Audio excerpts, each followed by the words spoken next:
भारत वर्षोन्नति कैसे हो सकती है? भारतेंदु हरिश्चंद्र जी का यह निबंध है। आप सभी लोगों को नमस्कार। अब हम देखते हैं भारत वर्षोन्नति कैसे हो सकती है। यह निबंध हम पढ़ते हैं। आज बड़े आनंद का दिन है कि छोटे से नगर बलिया में हम इतने मनुष्यों को एक बड़े उत्साह से एक स्थान पर देखते हैं। इस अभागे आलसी देश में जो कुछ हो जाए वही बहुत है। बनारस ऐसे ऐसे बड़े नगरों में जब कुछ नहीं होता तो हम यह न कहेंगे कि बलिया में जो कुछ हमने देखा वह बहुत ही प्रशंसा के योग्य है। इस उत्साह का मूल कारण जो हमने खोजा तो प्रकट हो गया कि इस देश के भाग्य से आजकल यहाँ सारा समाज ही एकत्र है। रॉबर्ट साहब बहादुर ऐसे कलेक्टर जहाँ हो वहाँ क्यों न ऐसा समाज हो। जिस देश और काल में ईश्वर ने अकबर को उत्पन्न किया था उसी में अबुल फजल, बिरबल, टोडरमल को भी उत्पन्न किया। यहाँ रॉबर्ट साहब अकबर हैं जो मुंशी चतुर्भुज सहाय, मुंशी बिहारी लाल साहब आदि अबुल फजल और टोडरमल हैं। हमारे हिंदुस्तानी लोग तो रेल की गाड़ी हैं।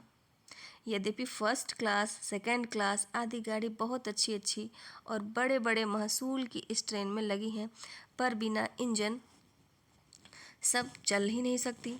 वैसे ही हिंदुस्तानी लोगों को कोई चलाने वाला हो तो ये क्या नहीं कर सकते। इनसे इतना कह दीजिए का चुप साधी रहा बलवाना। फिर देखिए हनुमान जी को अपना बल कैसा याद आता है। सो बल कौन याद दिलावे। हिंदुस्तानी राजे महाराजे, नवाब, रईस या हाकिम। राजे महाराजों को तो अपनी पूजा, भोजन, झूठी गप से छुट्टी नहीं। हाकिमों को कुछ तो सरकारी काम घेरे रहता है, कुछ बाल, घुड़दौड़, थिएटर में समय लगा। कुछ समय बचा भी तो उनको क्या गर्ह है कि हम गरीब गंदे काले आदमियों से मिलकर अपना अनमोल समय खोवें। बस यही मसल रही।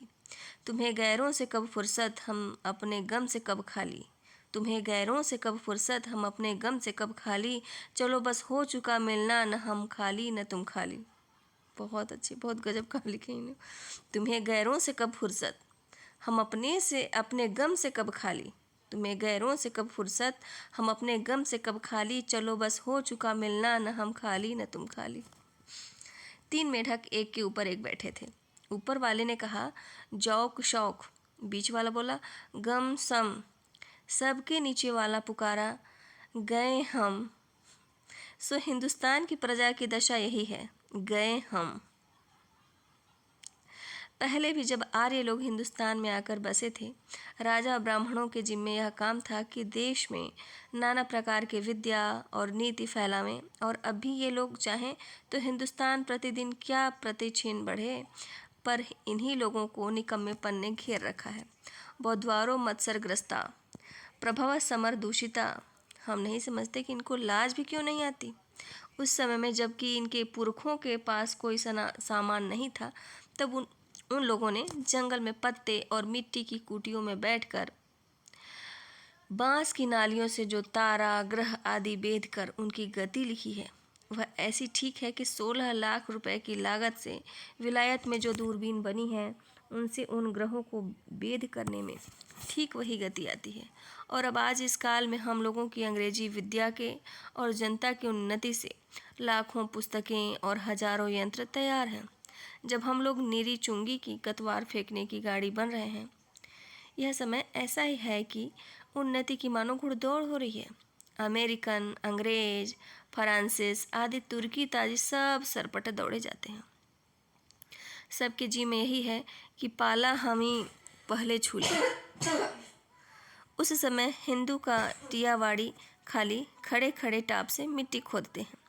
इनको औरों को जाने दीजिए, जापानी टट्टुओं को हाफते हुए दौड़ते देख कर के भी लाज नहीं आती।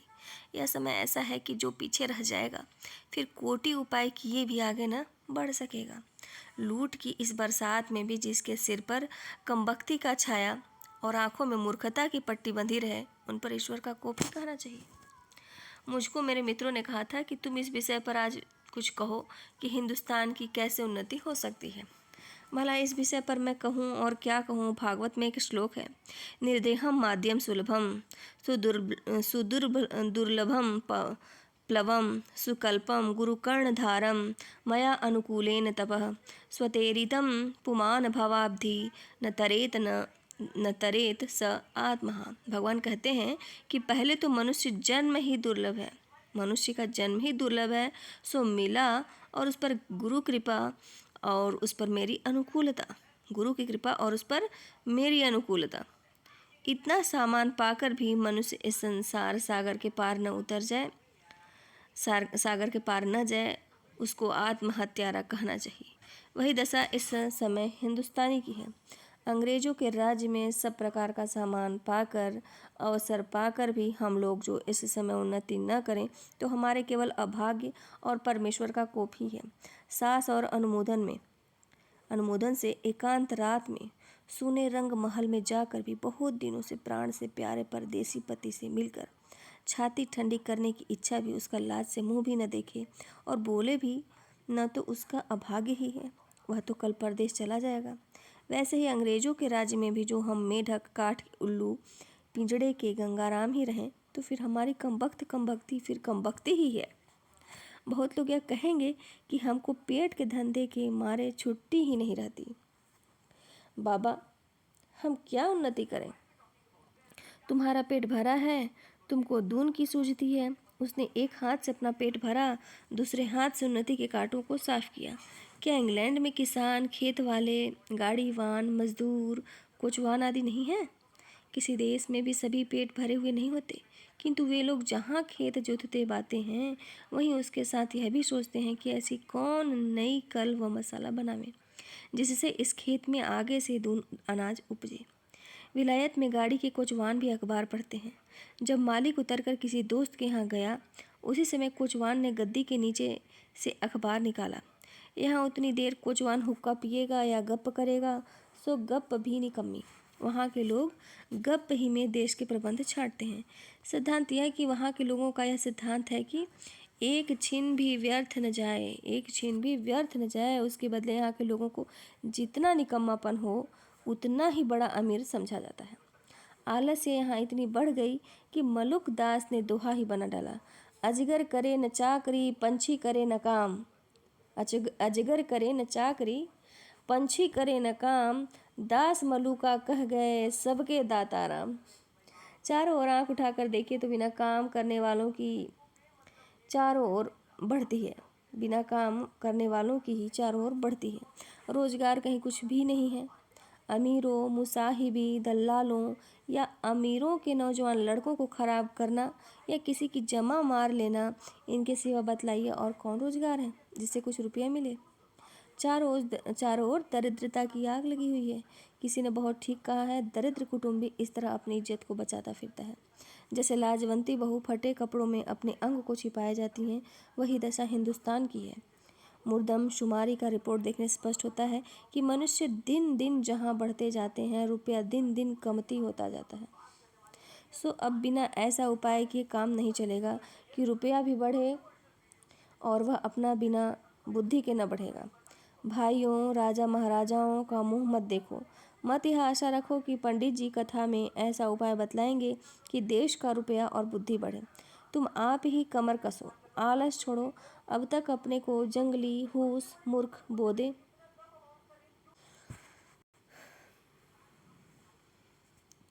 भाइयों, राजा महाराजाओं का मुंह मत देखो, राजा महाराजों का मुंह मत देखो। मत यह आशा रखो कि पंडित जी कथा में ऐसा उपाय बतलाएंगे कि देश का रुपया और बुद्धि बढ़े। तुम आप ही कमर कसो, आलस छोड़ो। कब तक अपने को जंगली, हूस, मूर्ख, बोधे, डरपोक पुकरवाओगे? दौड़ो इस घुड़दौड़ में, जो पीछे पड़े तो फिर कहीं ठिकाना नहीं है। फिर कब कब राम जनकपुर रहें। अब अब की जो पीछे पड़े तो फिर रसातल ही पहुँचोगे। जब पृथ्वीराज को कैद करके गोर ले गए तो शहाबुद्दीन के भाई गयासुद्दीन से किसी ने कहा कि वह शब्द बेधी बाण बहुत अच्छा मारता है। एक दिन सभी नियत हुई और 7 लोहे के तावे बाण से फोड़ने को रखे गए। पृथ्वीराज को लोगों ने पहले से ही अंधा कर दिया था। संकेत यह हुआ कि जब गयासुद्दीन हूँ करे तब वह तावे पर बाण मारे। चंद कवि भी उसके साथ कैदी था। यह सामान देखकर उसने यह दोहा पढ़ा, अब की चढ़ी कमान को जाने फिर कब चढ़े, जिन चूके चहुआज इक्के मारा इक्क सर। उसका संकेत समझकर जब गयासुद्दीन ने हूँ किया तो पृथ्वीराज ने उसी क्षण उसी को बाण मार दिया। वही बात अब है, अब की चढ़ी। इस समय सरकार का राज्य पाकर और उन्नति का इतना सामान पाकर भी तुम लोग अपने को न सुधारो तो तुम ही रहो। वह सुधरना भी ऐसा होना चाहिए कि सब बात में उन्नति हो, धर्म में, घर के काम में, बाहर के काम में, रोजगार में, शिष्टाचार में, चाल चलन में, शरीर में, बल में, समाज में, युवा में, वृद्ध में, स्त्री में, पुरुष में, अमीर में, गरीब में, भारतवर्ष की सब आस्था, सब जाति, सब देश में उन्नति करो। सब ऐसी बातों को छोड़ो जो तुम्हारे इस पथ में कंटक हों। चाहे तुम्हें लोग निकम्मा कहें या नंगा कहें, क्रिस्तान कहें या भ्रष्ट कहें, तुम केवल अपने देश की दीन दशा को देखो और उनकी बात मत सुनो। अपमान पुरस्कृत्य मानम कृत्वा तु पृष्ठतः स्वकार्य साधयेत धीमान कार्य ध्वंसो ही मूर्खता। जो लोग अपने को देश हितैषी मानते हों वह अपने सुख को होम करके, अपने धन और मान का बलिदान करके कमर कस के उठो। देखा देखी थोड़े दिन में सब हो जाएगा। अपनी खराबियों के मूल कारणों को खोजो। कोई धर्म की आड़ में, कोई सुख की आड़ में छिपे हैं। उन चोरों को वहाँ से पकड़ कर लाओ, उनको बांध बांध कर कैद करो। हम इससे बढ़कर क्या कहें कि जैसे तुम्हारे घर में कोई पुरुष व्यभिचार करने आवे तो जिस क्रोध से उसको पकड़कर मारोगे और जहाँ तक तुम्हारे में शक्ति होगी उसका सत्यानाश करोगे, उसी समय इस समय जो जो बातें तुम्हारे उन्नति पथ की कांटा हो उनकी जड़ खोद कर फेंक दो। कुछ मत डरो। जब तक 100-200 मनुष्य बदनाम न होंगे, जात से बाहर न निकाले जाएंगे, दरिद्र न हो जाएंगे, कैद न होंगे, वरंच जान से न मारे जाएंगे, तब तक कोई देश न सुधरेगा। अब यह प्रश्न होगा कि भाई हम तो जानते ही नहीं कि उन्नति और सुधारना किस चिड़िया का नाम है, किसको अच्छा समझे, क्या लें क्या छोड़ें। तो कुछ बातें जो इस शीघ्रता से मेरे ध्यान में आती है उनको मैं कहता हूँ, सुनो।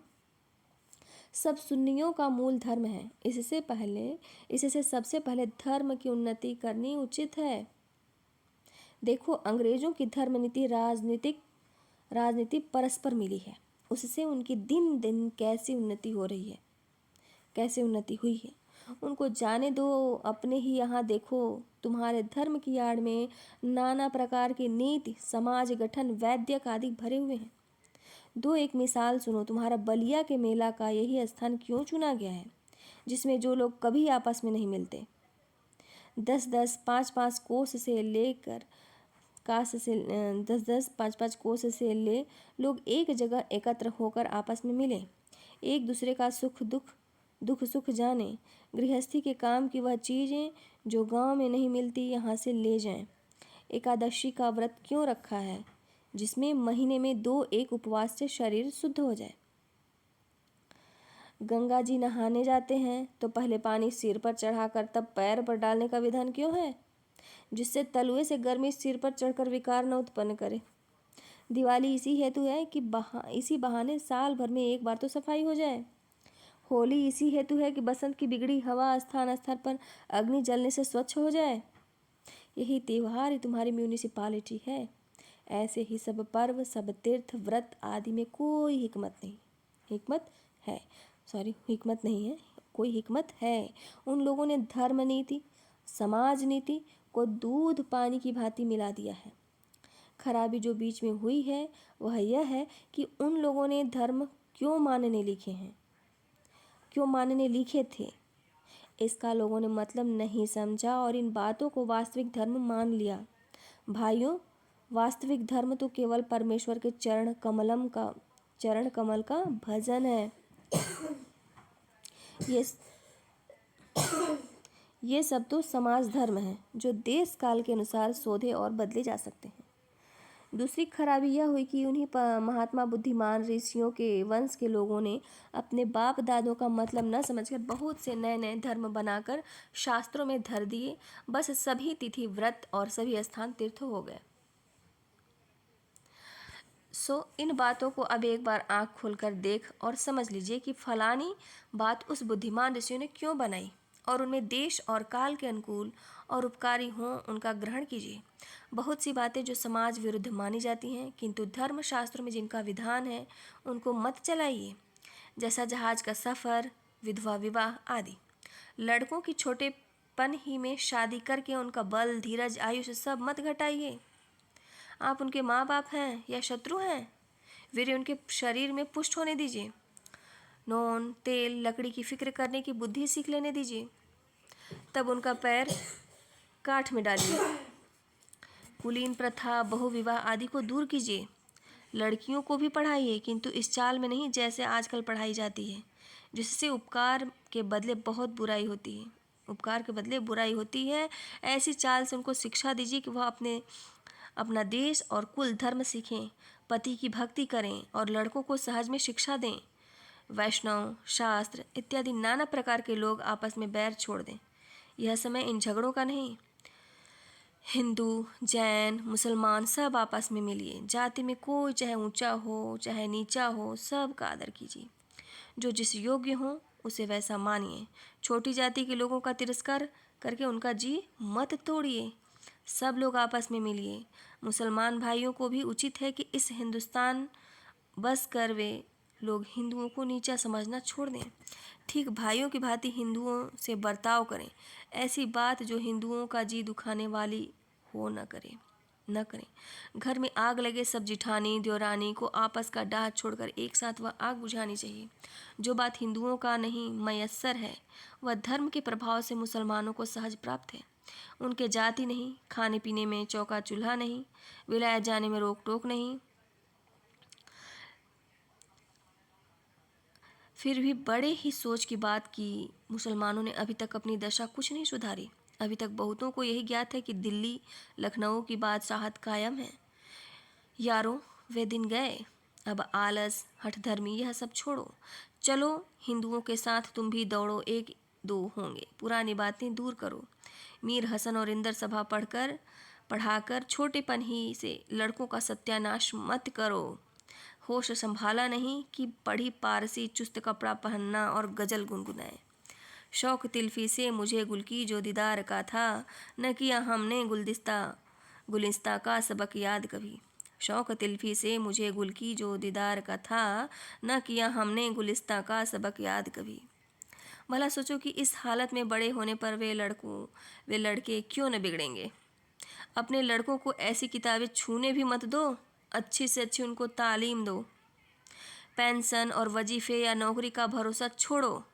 लड़कों को रोजगार सिखलाओ। विलायत भेजो। छोटेपन से मेहनत करने की आदत दिलाओ। 100 महलों के लाड प्यार, दुनिया से बेखबर रहने की राह मत दिखाओ।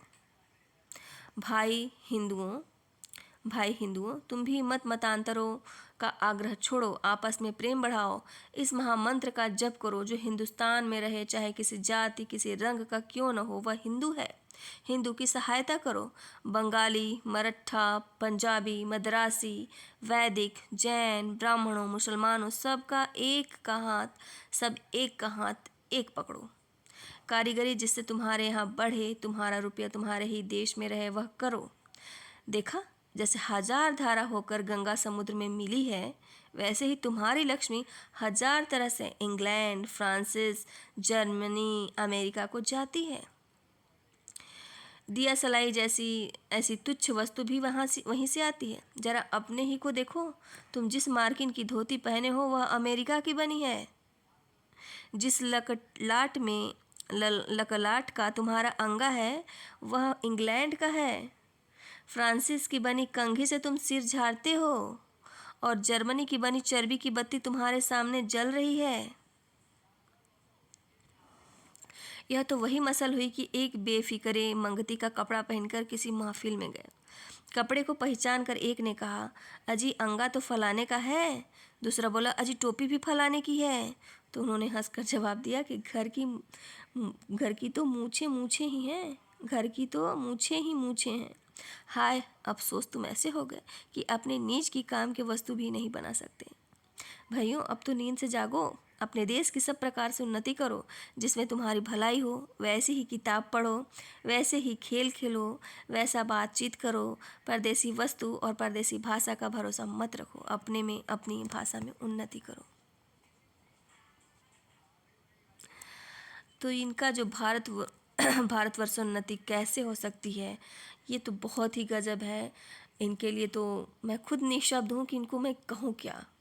इतना इन्होंने सिखाया, समझाया, इस तरह से बात की, किससे मनुष्य सीख सकता है। इस निबंध से कुछ न कुछ, मतलब कुछ न कुछ बहुत कुछ सीखने को मिला। धन्यवाद।